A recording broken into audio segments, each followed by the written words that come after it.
जी चलिए आप चलते हैं हम लोग।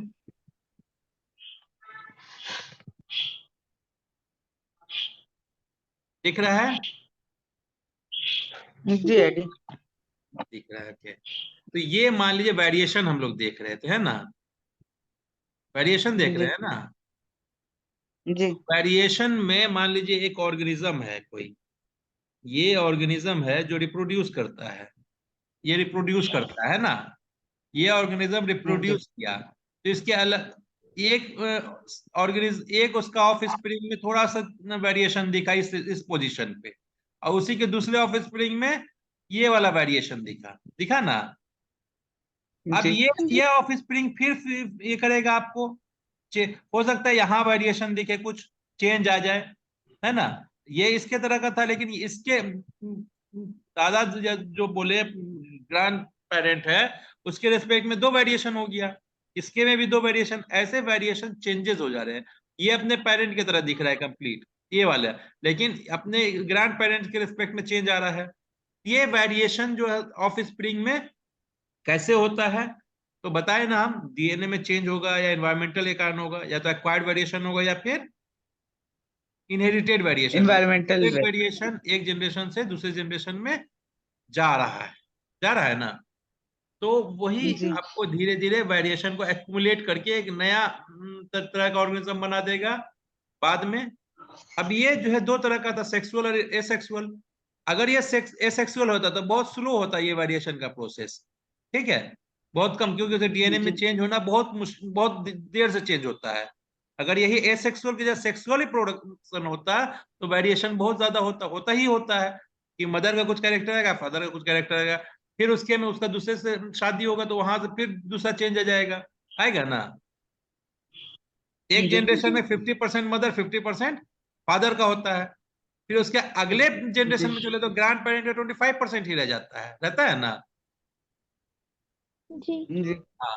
तो जैसे कि मान लीजिए कोई इंसान है, उसका वेरिएशन उसके फादर, उसका जो जीन है उसके फादर का 50% जीन है, लेकिन उसके दादा का 25% ही जीन न रहेगा उसके में, हाँ? जी तो उसी जी जी तरह उसको, उसके नाना, उसकी माँ का 50% है तो नाना नानी का 25% ही रहेगा, रहेगा ना? जी क्योंकि चेंज होता जा रहा है। यही वेरिएशन का एक्युमुलेशन होने का कारण होता है, वेरिएशन होने का कारण आगे में होता है। तो वेरिएशन दो तरह के रिप्रोडक्शन के कारण होता है, या तो एसेक्सुअल रिप्रोडक्शन और सेक्सुअल रिप्रोडक्शन। सेक्स ज्यादा वेरिएशन का कारण कौन होता है, ज्यादा ज्यादा काउज कौन करेगा वेरिएशन को? सेक्सुअल तो fast sexual. Variation sexual reproduction से होगा, है बेटी? जी और सेक्सुअल रिप्रोडक्शन से कम, स्लो होगा, बहुत कम होगा। हाँ स्लो होगा, है ना? लेकिन वहां भी होता है वो, होता है वहां भी। तो जब इतना वेरिएशन हो गया, वेरिएशन पढ़ लिए, वेरिएशन क्यों हो रहा है, कैसे हो रहा है, ये जान गए। वेरिएशन जरूरी है क्या हमारे इसमें, लाइफ में? जी एडी। क्यों, बताओ? हाँ, सबसे पहले मतलब इकोसिस्टम बैलेंस होगा। इकोसिस्टम बैलेंस कैसे होगा? मतलब जिस तरह से वेरिएशन होगा हम लोग इकोसिस्टम उससे से, अडेप्ट हो सकते हैं। इकोसिस्टम से कैसे है? इकोसिस्टम को तो कोई बैलेंस का नहीं, इकोसिस्टम तो अपने को बैलेंस रखता है। इसको ऑर्गेनिज्म को क्या फायदा है? वेरिएशन से किसको फायदा होगा? ऑर्गेनिज्म को ना। देखिए, हाँ एक मान लीजिए एनवायरनमेंट चेंज हो रहा है, अगर हम आपको अचानक से काला, मतलब वो वाले एनवायरनमेंट, गर्म वाले एनवायरनमेंट में रख दिया, आपको ठंडा से लाए, ठीक है, तो सरवाइव नहीं कर पाएगा, अपने आप को चेंज करना पड़ेगा गर्म एनवायरनमेंट के लिए।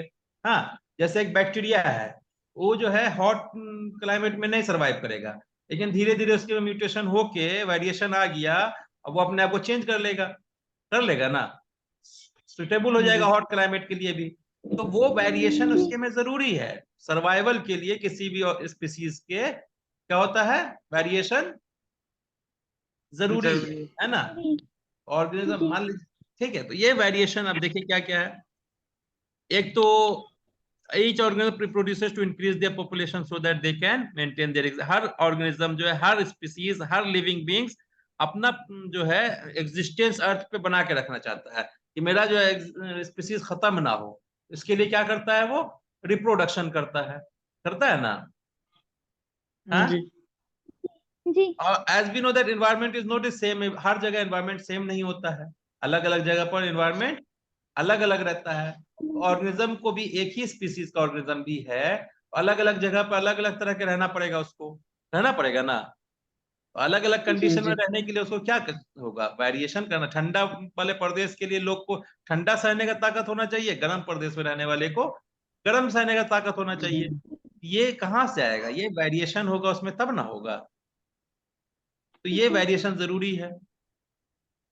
एंड एनवायरमेंटल फैक्टर चेंज, और जैसे क्लाइमेट चेंज हो जाता है, टेम्परेचर चेंज हो जाता है, मॉइस्चर चेंज, ह्यूमिडिटी एनवायरनमेंट में चेंज हो जाता है, खाने पीने या और रिसोर्सेज जो है रहने जगह उस जगह का कमी या होता है ज्यादा हो, उसके हिसाब से भी आपको एनवायरमेंटल फैक्टर्स है ये सब चेंज होता है तो लिविंग बीइंग्स पे इफेक्ट पड़ेगा तो लिविंग बीइंग सर्वाइवल पे मुश्किल होगा। तो सर्वाइवल होने के लिए उनको अपने आप को चेंज करना पड़ेगा, अपने आप को चेंज करना ही वेरिएशन है ना।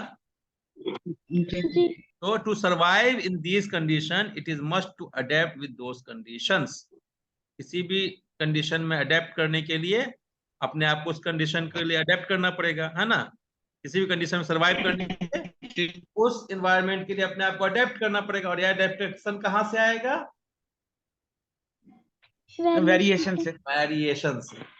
अब वेरिएशन से आएगा तो these adaptation can be done with the help of variation in an individual, and in all these variation come due to changes in DNA। और अगर यही वेरिएशन डीएनए के चेंज में आ जाए या जीन में आ जाए या क्रोमोसोम में आ जाए तो वो चेंज कर देगा बॉडी स्ट्रक्चर या डिजाइन को, आगे कैरी करता रहेगा। ठीक है, तो यही वेरिएशन हेरिटेबल वेरिएशन हो जाएगा। ये आपको डीएनए में चेंज होगा तो आगे एक्सप्रेस होगा ना। तो इम्पोर्टेंट क्यों है, एक मिनट, अरे हम आधा घंटे में कॉल कर रहे हैं, लोग पढ़ा रहे थोड़ा सा। हैं? हाँ आ रहे हम 10 मिनट में कॉल करते थे। ठीक है बेटा। तो why it is important to have variation, तो it makes for the raw material for evolution. Evolution क्या होता है, एक नया ऑर्गेनिज्म का बनना होता है ना। जैसे बोलते हैं ना, इंसान कभी बंदर हुआ करते थे, होता था ना, तो बंदर से धीरे धीरे चेंज होकर हम आज के फॉर्म में आ गए। तो ये जो है चेंज हुआ ना, ये चेंज कहलाता है इवोल्यूशन। क्या कहलाता है, इवोल्यूशन। इवोल्यूशन। ठीक है, इवोल्यूशन में नया स्पीसीज भी बन जाता है, तो या नया ऑर्गेनिज्म बन जाता है कभी कभी। तो ये इवोल्यूशन का रॉ मटेरियल देता है कौन, वेरिएशन, है ना। धीरे धीरे बंदर को जरूरत पड़ा हाथ यूज करने का, तो 4 पैर से 2 पैर पे आया, है ना। फिर हाथ से उसको किसी चीज को पकड़ने का तो अपोजिबल थंब बना। पहले थंब सीधा होता था, बंदर ऐसे पकड़ नहीं सकता किसी चीज को, लेकिन इंसान ऐसे पकड़ सकता है किसी चीज को, मुट्ठी अंगूठा को, अपोजिबल थंब। ये धीरे धीरे वेरिएशन आया, यूज करते करते डीएनए में चेंज आ गया। तो ये रॉ मटेरियल्स कौन दिया चेंज करने के लिए, इवोल्यूशन करने के लिए, वेरिएशन। वेरिएशन से आया रॉ मटेरियल इवोल्यूशन के लिए, है ना। तो because of variation we can differentiate offspring. अब अगर वेरिएशन नहीं होता तो आप पहचान ही नहीं पाते कौन माँ है, कौन बाप है, कौन बेटा है, कौन बच्चा है ना। ठीक है, सेक्सुअल रिप्रोडक्शन में और ये सेक्सुअल रिप्रोडक्शन किसी से भी अगर ऑफ स्प्रिंग बन रहा है, वेरिएशन नहीं आएगा तो आप पहचान ही नहीं पाइएगा। तो because of variation we can differentiate offspring of single parents whether sexual और एसेक्सुअल, है ना। Variation leads to the base of healthy genes from generation after generation। Healthy genes का मतलब आप किसी एनवायरनमेंट में सरवाइव कर रहे हैं, ठीक है, तो वो आपको किसी जीन के लिए इफेक्ट, मतलब जीन के लिए ही है ना। तो वो जीन उस एनवायरनमेंट के लिए सुटेबल है कि नहीं। तो वो healthy gene generation after generation जो है बेस बनता है, ट्रांसफर होता जाता है। तो नॉन हेल्दी जीन्स क्यों नहीं होता है, क्योंकि नॉन हेल्दी जीन्स वाला सर्वाइव ही नहीं करेगा। इन्वायरमेंटल प्रेशर के कारण वो क्या होगा, खत्म हो जाएगा, वो जीन होगा ना, क्योंकि आगे जनरेशन ट्रांसफर नहीं होगा। तो वेरिएशन ही जो होता है हेल्दी जीन्स को एक जनरेशन से दूसरे जनरेशन या जनरेशन आफ्टर जनरेशन लीड करता है ना। वेरिएशन आया, अपना जो एनवायरमेंटल फैक्टर को सर्वाइव किया, फिर आगे वाले में ट्रांसफर किया, जो नहीं सर्वाइव किया वो खत्म हो गया। तो हेल्दी जीन्स का सिलेक्शन होता है ना। जी hybrids can be produced, hybrids क्या होता है, दो जो है और डिफरेंट ऑर्गेनिजम्स, मतलब सेम स्पीसीज का, या जैसे एक पेरेंट है दूसरे पेरेंट का, हम चाहते हैं कि अच्छा जीन ट्रांसफर होता रहे, तो हाइब्रिड का प्रोडक्शन के लिए वेरिएशन हम देख लेंगे, ये वाला कैरेक्टर अच्छा है वेरिएशन, तो इसको हम क्रॉस कराते हैं किसी भी प्लांट से, तो वो ट्रांसफर होगा आगे से, तो हाइब्रिड बनेगा ना। जी जी lays the foundation for heredity against organism among, heredity के लिए भी जो है फाउंडेशन बनाता है आपको कौन, इवोल्यूशन, ये वेरिएशन। वे- अडेप्ट, अलग अलग इन्वायरमेंट में अडेप्टेशन के लिए आपको फिजिकल कंडीशन प्रोवाइड, वो अडेप्टेशन के लिए लाइक बनाता है ना, अडेप्ट कराता है अलग अलग फिजिकल कंडीशन में, बताया ना इस चीज को। जी जी सिलेक्शन ऑफ डिफरेंट वेरिएंट्स, अलग अलग वेरिएंट्स बन गया, मान लीजिए कोई पेरेंट्स है, उसका अलग अलग ऑफ स्प्रिंग है, एक ऑफ स्प्रिंग आपको ठंडा प्रदेश में रह सकता है, एक गर्म प्रदेश में रह सकता है, एक जो है आपको नॉर्मल में रह सकता है, तो इसको सिलेक्शन भी करने में हेल्प करता है वेरिएशन। क्या है, अगर ठंडा प्रदेश वाला गर्म में चला जाएगा, वहां खत्म हो जाएगा, वो सिलेक्शन हो गया, गर्म वाला खत्म हो, तो गर्म ठंडा में जो वही बच रहा है जो ठंडा वाला है ना, गर्म प्रदेश में वही सर्वाइव करा जो गर्म प्रदेश वाला है, तो वहां सिलेक्शन हो रहा है, गर्म प्रदेश में सिलेक्शन हो गया कि यहाँ पर वही सर्वाइव करेगा जो गर्म प्रदेश वाला है ना। और ठंडा प्रदेश जी वाला, ये सिलेक्शन प्रेशर जो है, एनवायरमेंटल प्रेशर जो है, वो आपको हेल्प करता है इस वेरिएशन को, सुटेड डिफरेंट एनवायरमेंटल कंडीशन में सूट कर रहा है ना। तो ये वेरिएंट्स कहलाते हैं, जो ऑफ स्प्रिंग चेंज होते हैं अपने पेरेंट्स से, उनको हम बोलते हैं वेरिएंट्स। क्या कहते हैं, वेरिएंट्स। वेरिएंट्स वेरिएंट्स को सेलेक्ट करता है कि कौन कंडीशन में वो सरवाइव करेगा, है ना। जी और एक दूसरे से अलग अलग दिखता भी है, अगर वेरिएशन नहीं होता सारा ऑर्गेनिज्म एक जैसा दिखता, सारा इंसान एक जैसा दिखता ना, तो सारे जी ऑर्गेनिज्म को, और कुत्ता बिल्ली से अलग होता है, ये वेरिएशन के कारण ही हुआ है ना। तो variation gives the rise to organisms uh, being different from each other, है ना। तो अब जी हम लोग ने इतना चीज तो पढ़ लिया, ठीक है, पढ़ा ना, जी आपने वेरिएशन पढ़ा, जी हेरिडिटी पढ़ा, आपने जीनोटाइप फिनोटाइप पढ़ा, ट्रेड्स पढ़ा, है ना, सेक्सुअल जी रिप्रोडक्शन, सेक्सुअल रिप्रोडक्शन। तो हम जो क्रोमोसोम पढ़े, जीन पढ़े, ट्रेड्स पढ़े ना, जीन्स क्रोमोसोम से सब पढ़े, ठीक है, जी लेकिन ये कहाँ से शुरू हुआ, हमें तो पहले तो पता नहीं था ना कि कैरेक्टर होता है, अलील्स होता है, ये कोई नहीं जानता था, कोई जानता था आज से 200 साल पहले, नहीं कोई नहीं जानता था, ठीक है, 200 साल पहले आज से कोई नहीं जानता था कि जीन होता है, ठीक है, या फिर आपका जी एलील्स होता है, तो ये कैरेक्टर कैसे ट्रांसफर होता है, ये वेरिएशन कैसे होगा, सब तो जान ही नहीं पाते, हम लोग जान पाते हैं, नहीं देखा, नहीं जान पाते, तो कोई तो नहीं शुरू किया होगा ना, कोई तो शुरू किया होगा, तो ये बहुत सारे लोग कोशिश किए कि कैसे ये क्या चीज रेस्पॉन्सिबल है जाने के लिए, तो कोई बोलता है प्रोटीन था, कोई बोला कि डीएनए है, कोई बोला आरएनए है, तो उस समय डीएनए आरएनए भी नहीं जानते थे, जब ये खोजा गया, तो ये खोजने का जो है मतलब जेनेटिक्स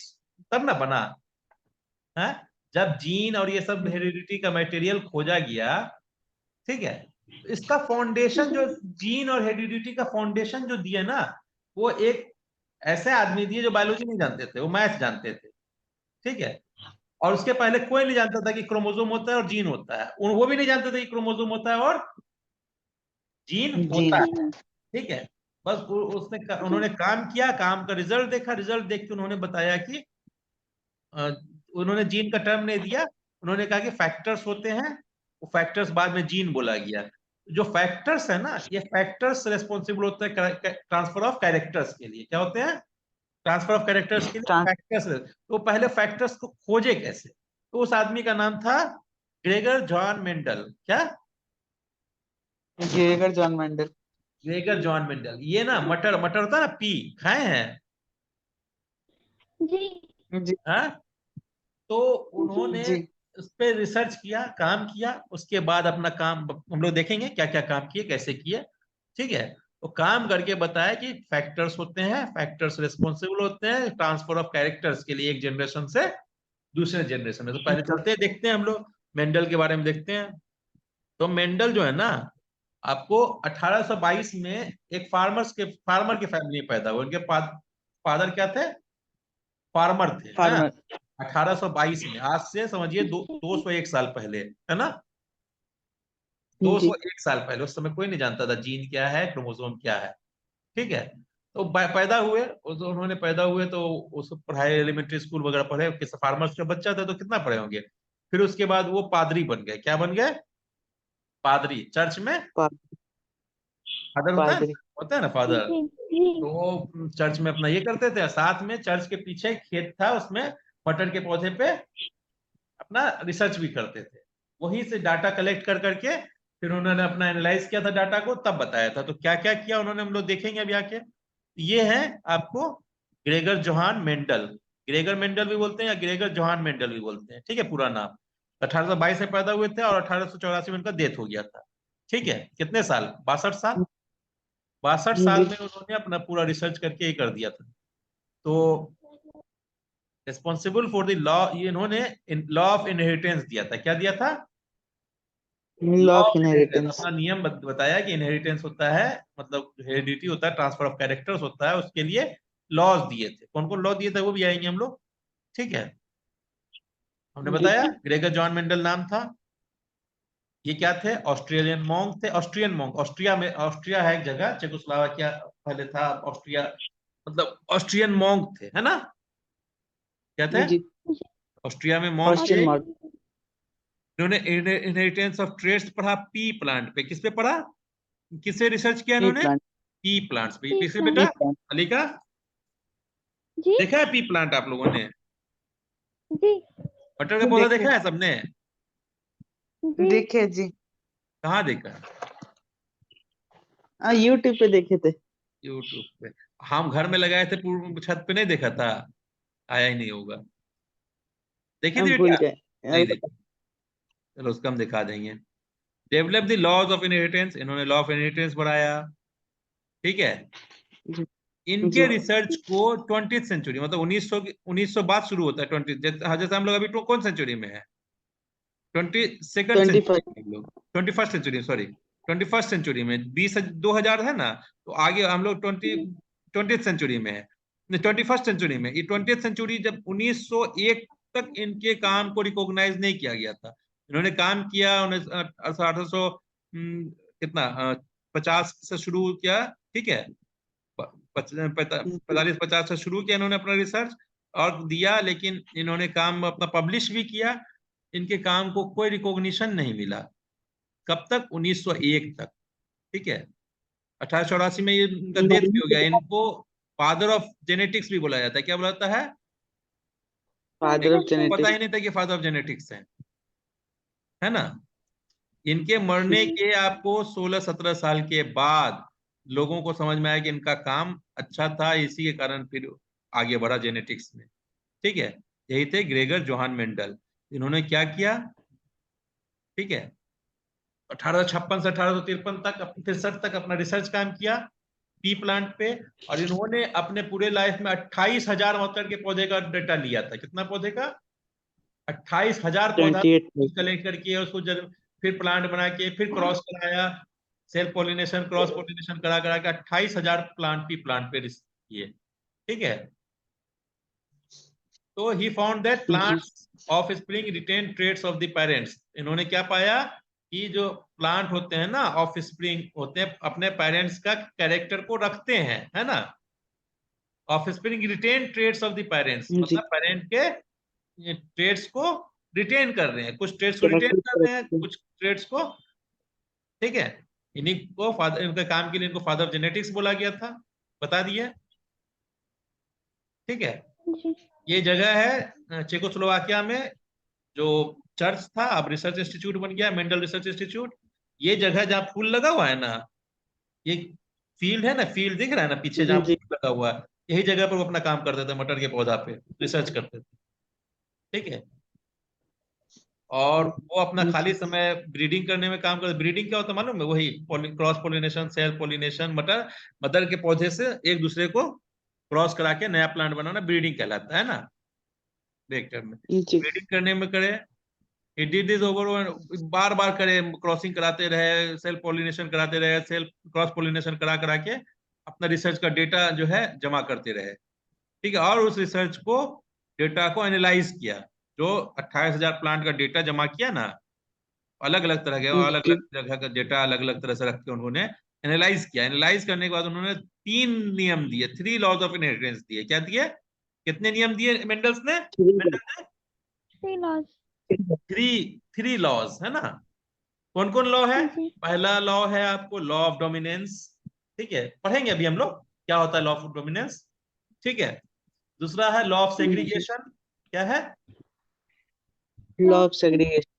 लॉ ऑफ सेग्रीगेशन। और तीसरा है लॉ ऑफ इंडिपेंडेंट असॉर्टमेंट, क्या है? तो ये लॉ तीन, ऑफ इंडिपेंडेंट। हाँ ये 3 दिए, इनमें से कुछ बाद में गलत गलत क्या हुआ, हर कंडीशन में सही नहीं होने वाला भी था, और लेकिन जो है कुछ है, लेकिन यहाँ से बेस भी तो शुरू हो गया, इन्होंने बहुत सारा अपना काम दिया, ठीक है।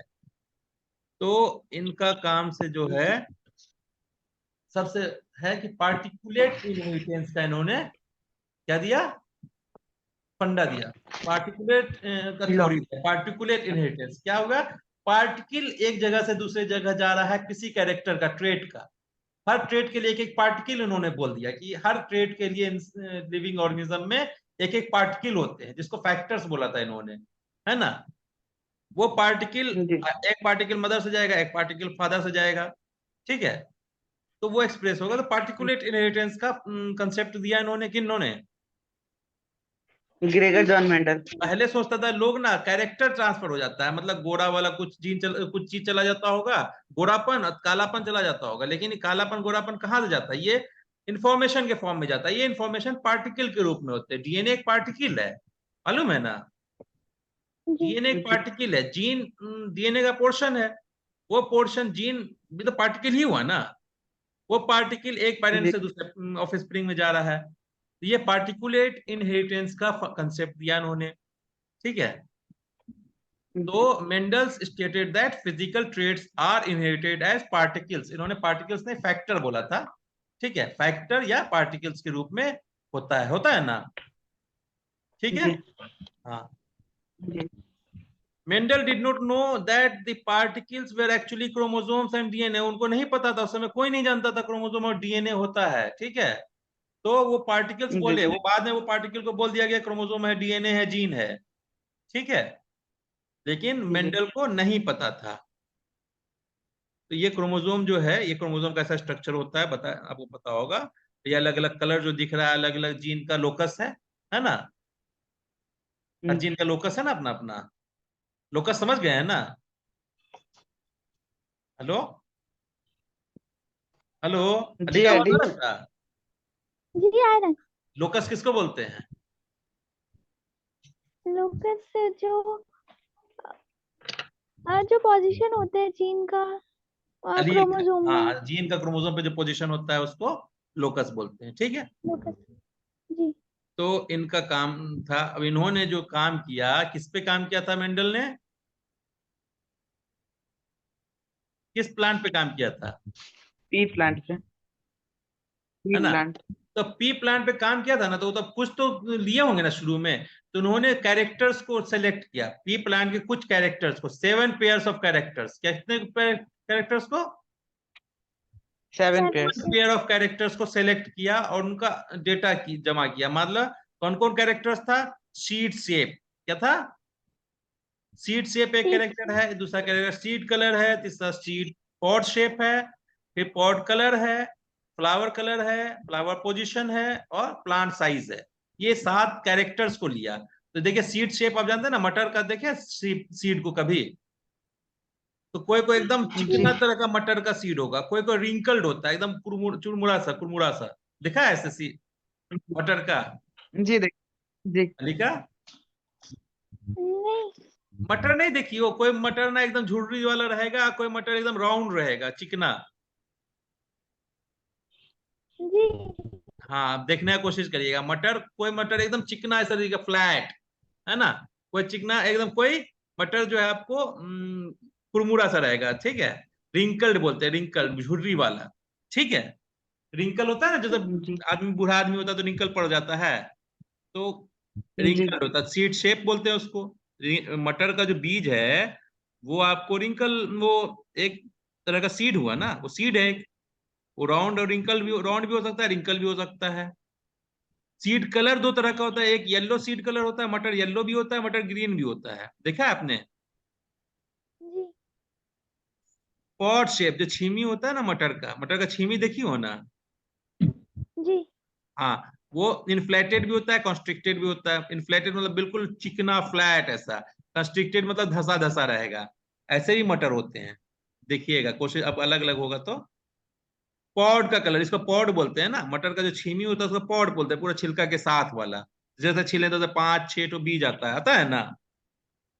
जी उसी जी तरह फिर पॉड कलर है। पॉड कलर या तो ग्रीन होगा या येलो होगा, ठीक है। फ्लावर कलर है, जी पर्पल भी फ्लावर होता है, व्हाइट भी फ्लावर होता है। पी प्लांट्स में कोई प्लांट पर्पल फ्लावर रखेगा, कोई व्हाइट फ्लावर करता है।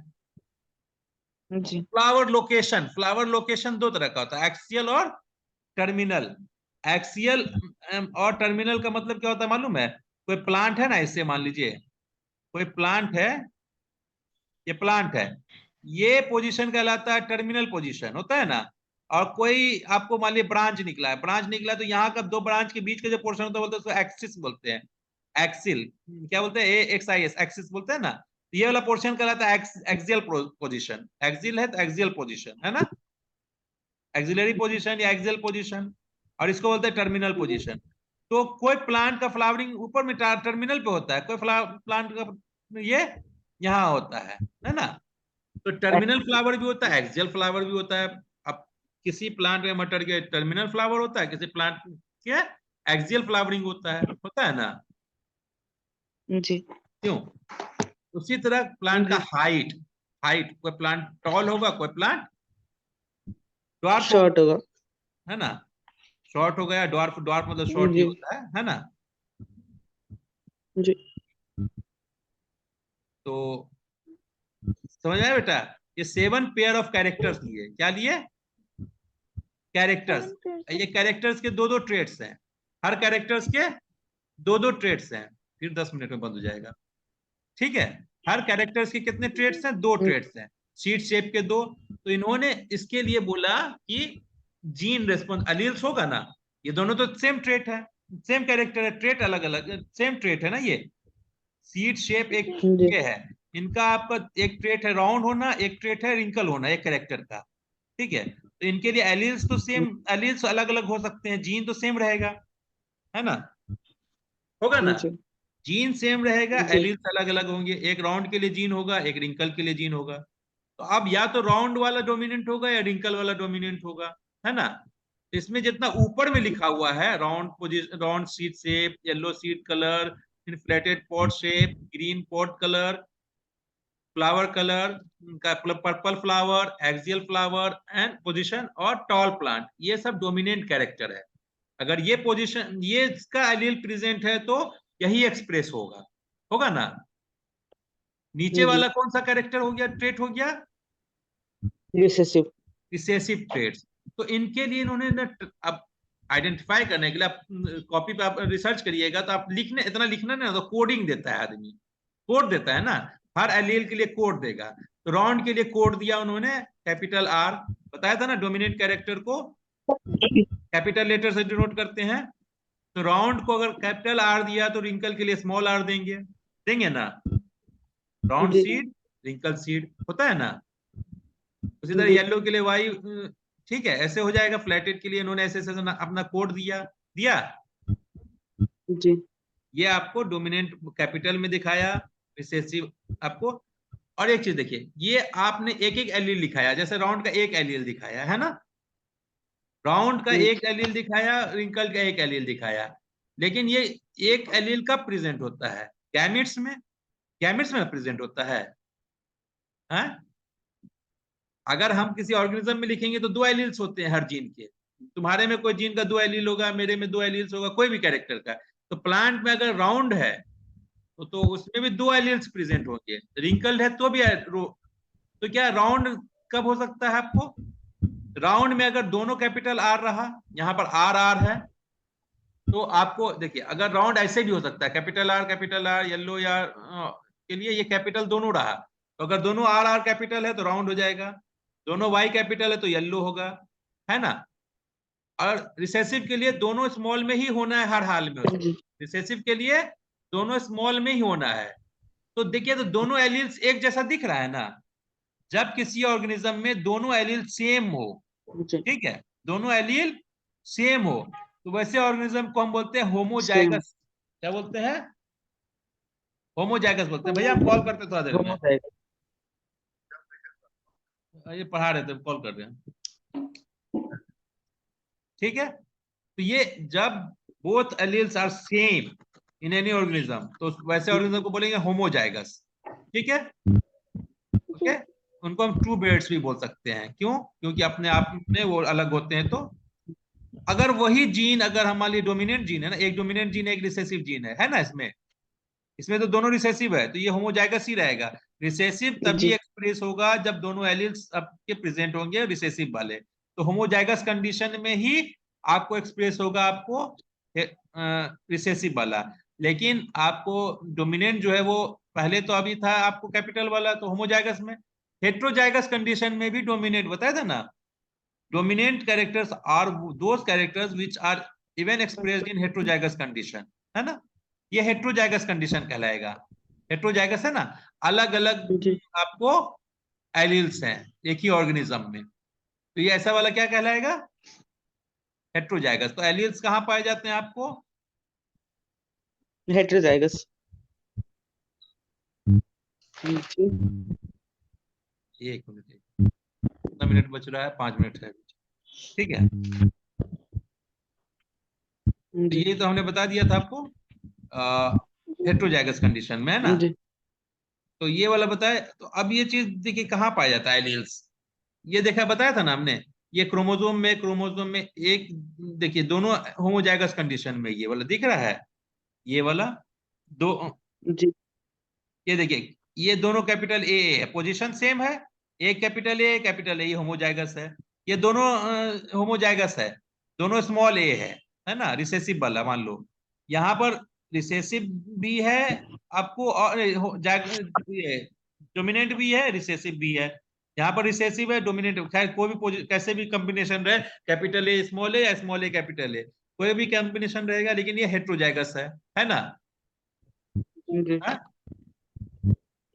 तो ये जी वाला कहलाता है आपको रिसेसिव और होमोजाइगस। समझ में आया रिसेसिव और होमोजाइगस? जी डोमिनेंट एलील, रिसेसिव एलील, जो एलील आपको हेट्रोजाइगस कंडीशन में भी एक्सप्रेस हो जाए, वो जीन, वो एलील कहलाएगा डोमिनेंट एलील। जो सप्रेस हो जाएगा वो रिसेसिव एलील कहलाता रिसेसिव। है ना। जी समझ गए इस चीज को? जी जी तो अब जेनेटिक टर्मिनोलॉजी में आपको समझ में आया, dash the gene of an organism क्या कहलाता है, ऑल योर जीन, आपके में सारे जीन क्या कहलाता है? जीनोटाइप बताया था ना, सारे हाँ जीन प्रेजेंट रहेगा तो जीनोटाइप सर। कहलाएगा, कहलाएगा ना जी अलिका। जी जी जी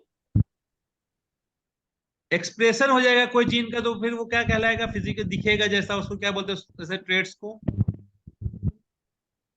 फिनोटाइप, जो दिख रहा है, टम लंबा फिनोटाइप। दिख रहा है, वो फिनोटाइप है।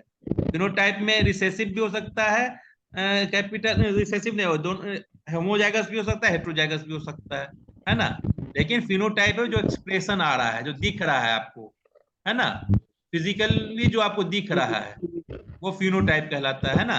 कलर है, पर्पल कलर कलर है, वो आप जीन का पोजीशन नहीं जानते, वो होमोजाइगस भी हो सकता है, हेट्रोजाइगस भी हो सकता है ना। तो पर्पल कलर होना फिनोटाइप है। जी उनका जीन का जो कंपोजिशन है, मान लो पर्पल कलर में होमोजाइगस है, कैपिटल पी, तो वो होमोजाइगस जीनोटाइप हो गया। क्या कैपिटल पी स्मॉल पी, ये हेट्रोजाइगस है, जीन का कंपोजिशन है ना, ये उसका जीनोटाइप हो गया। या स्मॉल जी पी है तो वो व्हाइट कलर देगा फ्लावर, व्हाइट कलर फिनोटाइप है। लेकिन जो पी स्मॉल में लिख रहे हैं वो होमोजाइगस कंडीशन में वो क्या है? जीनोटाइप है ना। Genotype. The variation of gene क्या कहलाता है? Allele. Variation of a gene allele कहलाएगा, है ना। Represented with letter of letters के एलील को अलग अलग लेटर से डिनोट करते हैं, डोमिनेंट को कैपिटल लेटर से और रिसेसिव को स्मॉल लेटर। ठीक है। पेयर ऑफ आइडेंटिकल, अगर pair of identical alleles for a character रहा तो होमोजाइगस। होमोजाइगस होगा, और डिफरेंट एलील्स रहा तो हेटेरोजाइगस। हेटेरोजाइगस। समझ में आ गया बेटा अली का? आगे आया ना? तो यहाँ से फिर शुरू करेंगे हम बाद में। अभी मेंडल के अभी एक्सपेरिमेंट शुरू नहीं किए हैं। मेंडल के 3 लॉ है, 2 मिनट बचा है, तो अभी पढ़ाएंगे कि बाद में कल से करेंगे? जी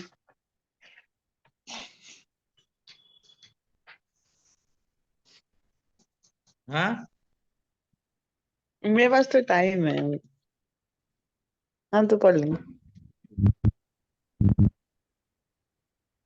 अली का? हम खा के आ सकते